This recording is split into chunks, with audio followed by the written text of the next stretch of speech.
So us being the oldest, and then my dad was married at one point to my stepmother. I never really knew my birth mother.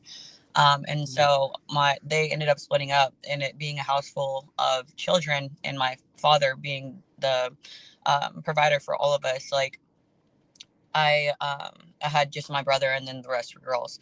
And so the thing was, like, I had seen him go through certain trials and tribulations, like he was very much the provider, very old school, very much like I put the roof over your head and I put the food in your mouth, like everything else, like he provided, but I was wanting more of like a relationship with him. But other than that, so what got me started was like just seeing him really provide as like the male figure, and then also having my siblings. I knew I had to step up, and be somewhat of a leader to them. And so I remember I had to do a report in high school over something that interested me, and I saw a post on the desktop. There was like a desktop in the library, and I saw a post on there about Daniel and Bailey and Juliana Malakaran when they were going head to head at the Olympia. And I remember seeing that. And so at the same time, I was going through this like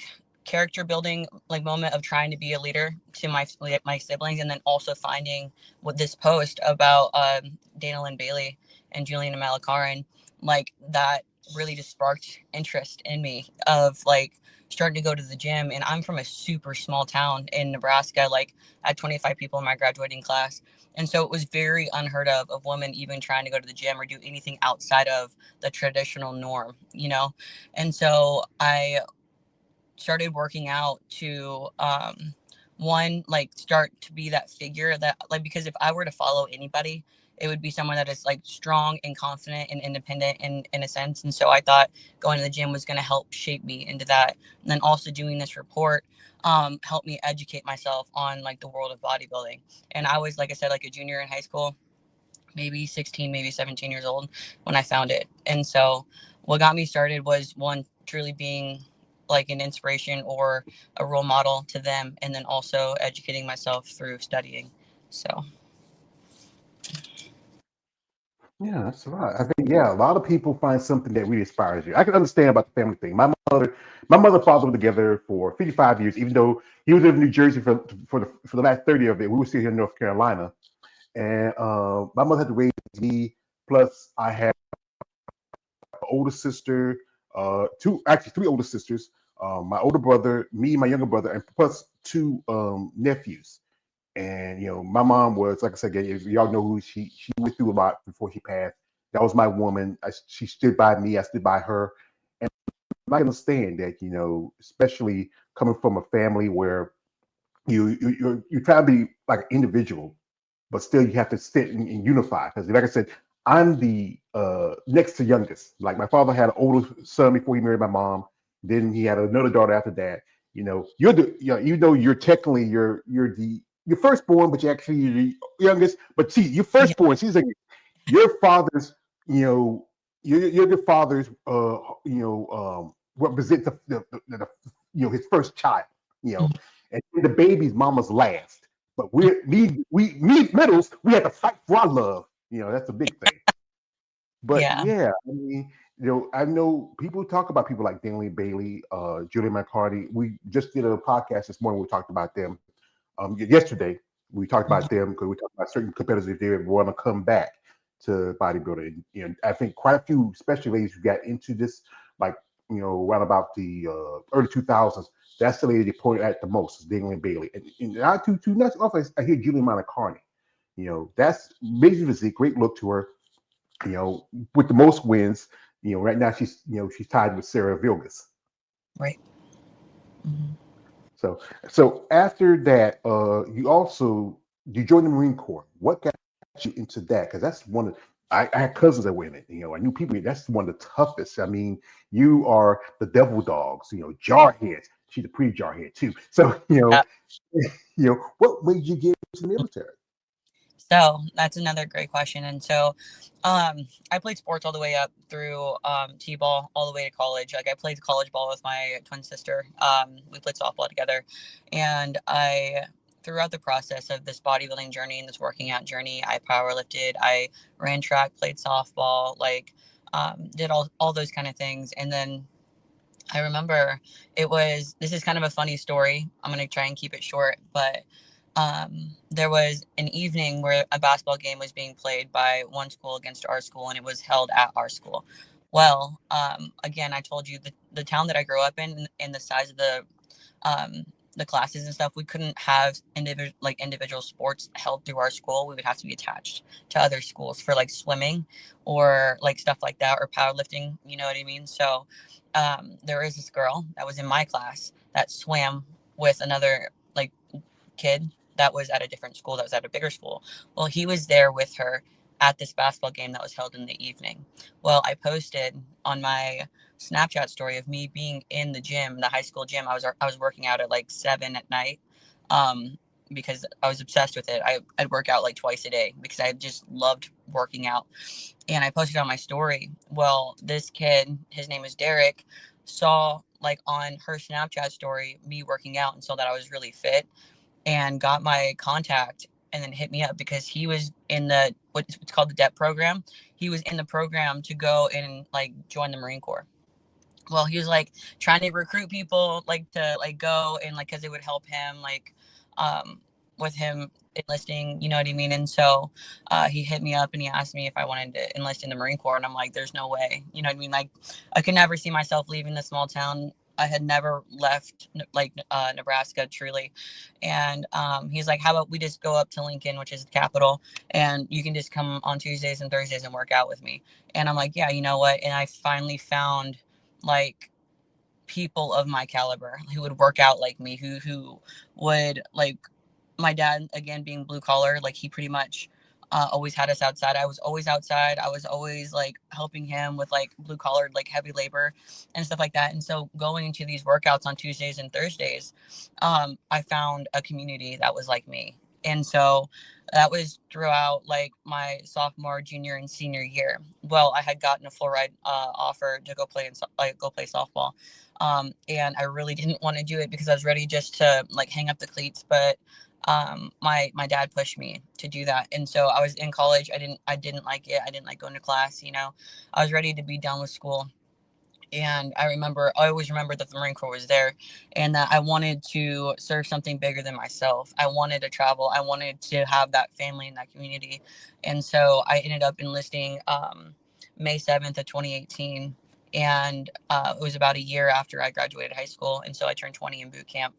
And so, yeah, I enlisted after college, and I decided that I was just going to go all the way through with it. And my friends that were in like the Marine Corps that I met like through this DEP program were all infantry. And so they didn't have any combat MOSs open to women at that time. They had just opened it for women. And so I decided, I'm like, if these guys can do it, I can do it. You know what I mean? So I ended up picking an infantry based MOS.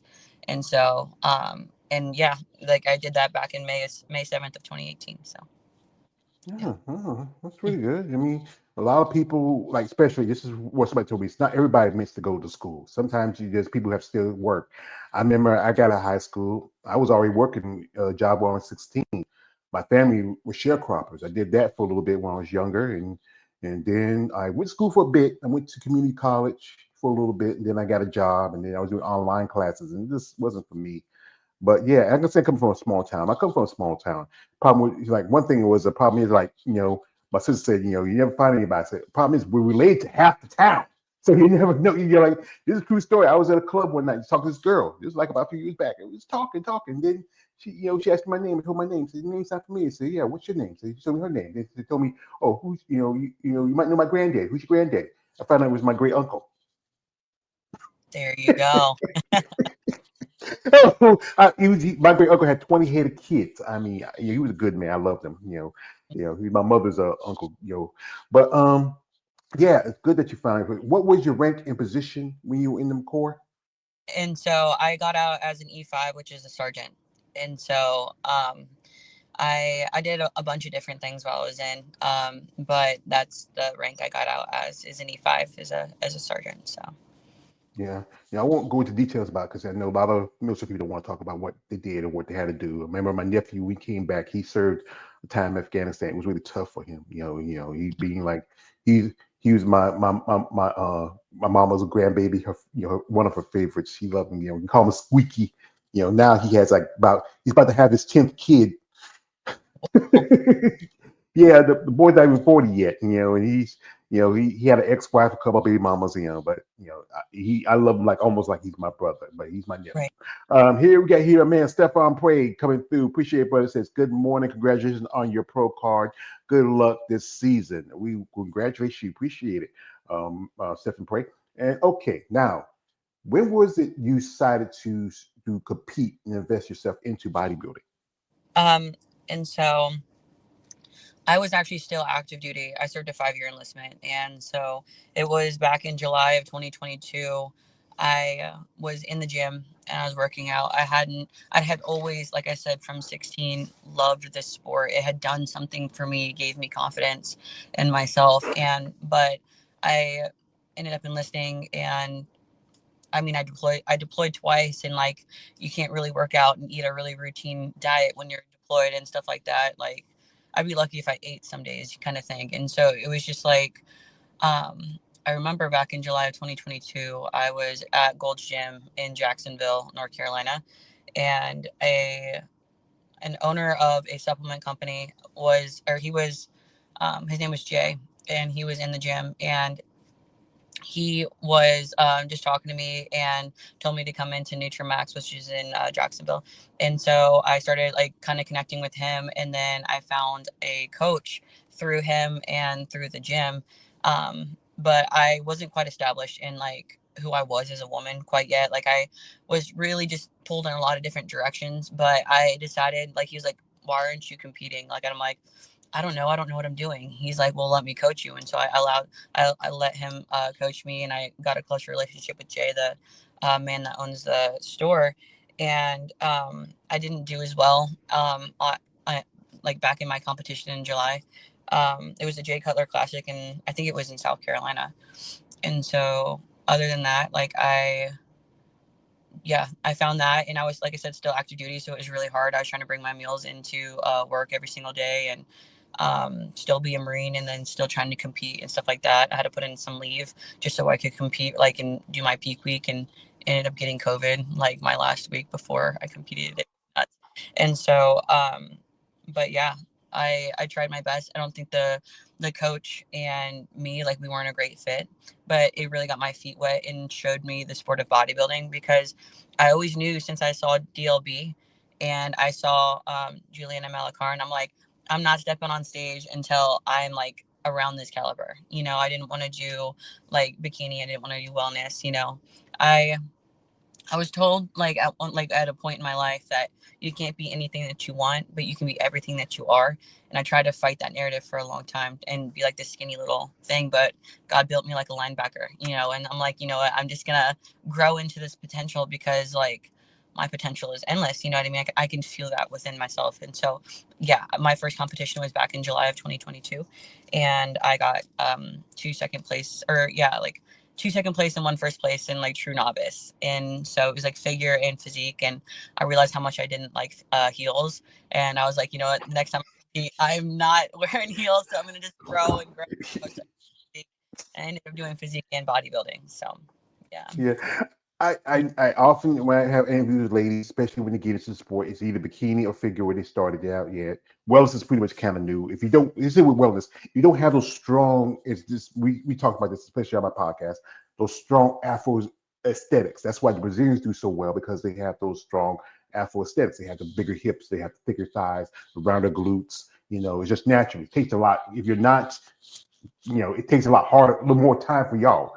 And Dave, but the linebacker thing, hey, little girl, I played linebacker, I played football. You more like the quarterback we used to chase after and beat up. But it's a lot to, especially coming from an athletic background and finding yourself a passion to this bodybuilding. It's a sport that has to be about a passion, especially the cost, the expense, traveling to the shows, the suits, your coach, everything that's involved in it. Like, who's your coach now, and how long y'all been working together? his name's Taylor Moore. We've been together, I think, a little over 2 years, probably closer to 2.5 years.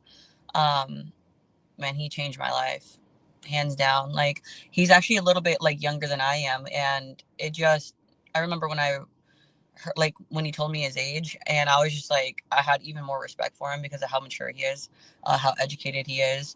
But I think him and I being closer in age, we were able to relate on a different level. You know, my first coach, he was like, I wouldn't say quite a bit older than me, but at least 10 plus years older than me, which is like, I think pretty much the norm. But I think our duo um, just was a match made in heaven. You know what I mean? Like, he was meant for the sport. He's extremely talented. And so, Yeah. That's the thing. It's good to find a relationship with a coach, especially a coach that understands, the biology, the physique of a woman. Some coaches will give a competitor a cookie color plan that fits for a man, but women and men are different. We're this is how I say this. We're the same race, but we're different. You might say genders, but I'm gonna say species. So